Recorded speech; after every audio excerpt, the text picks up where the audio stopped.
Hi, I'm Derek Ashang, and you are in the stream. Welcome. This is going to be a very special day today. We're talking about a really intriguing issue that's not being adequately discussed in the news, and we're going to get into a little bit about why.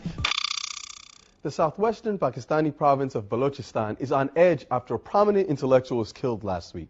Professor Saba Dashtiyari, who is regarded by many as the Noam Chomsky of Balochistan, was gunned down last Wednesday. His death is the latest in a wave of killings of educators, journalists, and students who've spoken out against what they say is discrimination and persecution by the Pakistani government. Balochi nationalists have been waging a separatist campaign for decades against Islamabad's rule.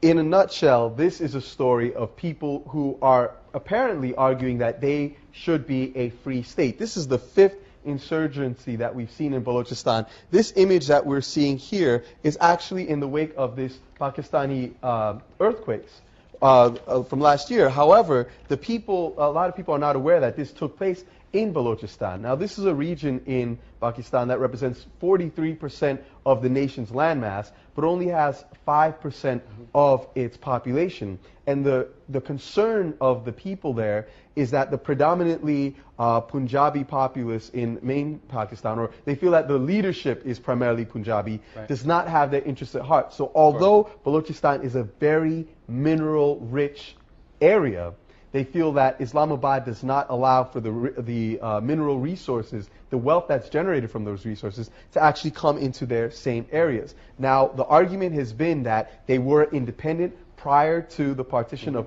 India and Pakistan, that during the British time there were 3 princely states that were there. As in the wake of partition, all these various princely states from around the region had an opportunity to choose, will you go to India, will you go to Pakistan. Balochistan wound up being a part of Pakistan, but the Balochis argue that prior to the intervention of the British, they were in fact an autonomous region. So to give us a little bit of insight into what is really going down here and what's at stake in this case, we have Balochi journalist and blogger Malik Siraj Akbar. He's the editor-in-chief of the Baloch Hal, the first online newspaper of Balochistan, which was banned by Pakistani authorities in November 2010. Now, we did reach out to a number of Pakistani nationalist commentators to talk to us as well. Some declined to be interviewed, saying the issue was too sensitive.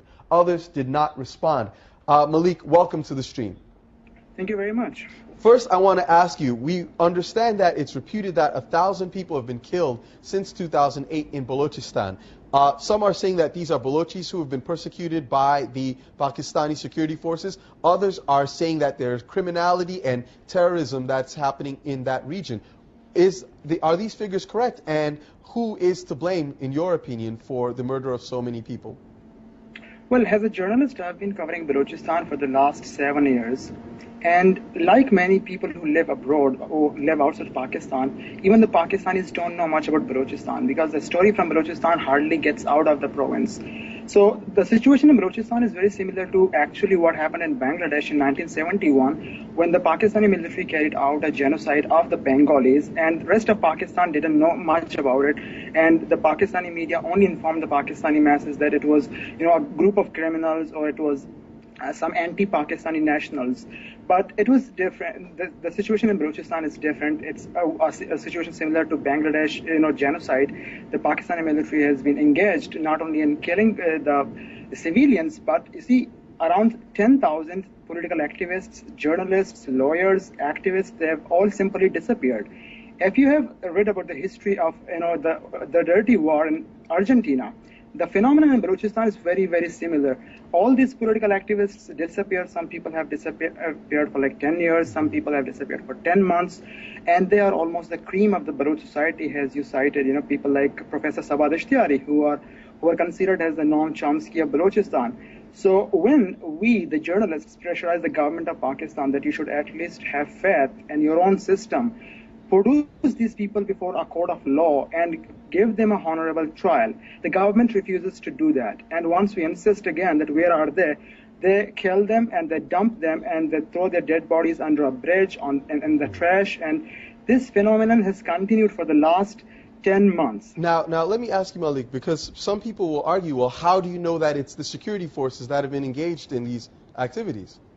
You see, it's so clear that the Frontier Corps, which is a paramilitary force, At times, it raids the university campuses not with one or two, but with 10 vehicles in front of hundreds of people. And there are so many instances when the Frontier Corps, raided the campuses, picked up the students, and then handed them over to the secret services, and these people were killed.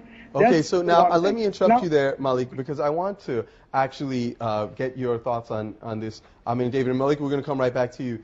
So basically what he's saying is that the security force, the Frontier Corps, which is, like he said, a paramilitary group that has been put together, it's been there since 2008 when it changed from a military occupation to... Exactly. But this particular insurgency of the Balochis has been around since 2004. It's the longest running insurgency in the history of Pakistan. So part of the problem is we're not seeing a great deal of media coverage around this. Now, David, you work in this whole area of citizen journalism. How is it that citizens can potentially be a part of shedding light in areas like this where you don't have mainstream coverage? Well, and I think it's interesting why it's one of the reasons why it's not getting coverage, and that's maybe a separate conversation. But I think that there's something to be said about media now being sort of a form of protest or a form of action. So, like in the '60s, when people wanted to make change, they'd all get together and they'd picket or something. I don't know. I miss the '60s. But now, people make media as a form of protest, right? They make a YouTube video, and that's almost the gathering point, which again is something that we're seeing all across the Middle East right now. But something that in Baloch as well can be used to sort of not only sort of report on, but sort of create momentum or create action in a direction. Okay, well, I think we've got a very interesting tweet here. I want to get that in, and then I want to get some more comments from Malik. Yeah, I'd love to eventually throw this question to Malik, because we asked people, has the uprising reached a tipping point, and is the secession from Pakistan the only answer? People, Sar Marchar said, not the secession, because it was never a legal part of Pakistan. So refuting the very fact that it's part of Pakistan, saying we just want to regain independence. So Malik, this is the thing that I want to find out from you. Is this a movement for secession, or are you just asking for more rights under the existing Pakistani government? You see, you talked of the British partition. It was not that way. After 1947 till 1948, Balochistan remained an absolutely independent state, free of India, free of Pakistan. Then their territory was forcefully captured by Pakistan through a military operation. Yet they were assured that Balochistan would be granted maximum autonomy, while the state would solely deal with, foreign affairs, defense, and currency. That never happened. In order to counter the Bengali population, Pakistani government, merged the Balochistan state into one unit, and the Balochs felt a sense of betrayal. So the first, nationalist successionist movement took place in 1948, and then.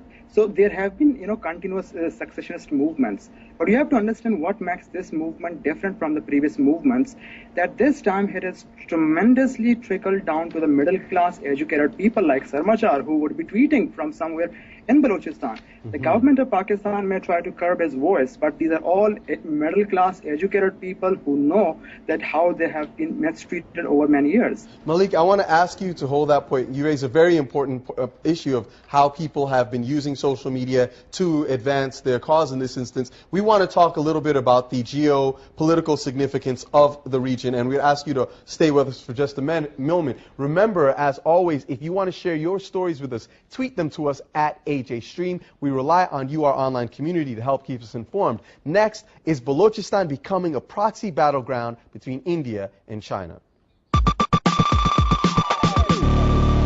I'm Turi Munti. I run and founded Demotics, and I'm in the stream.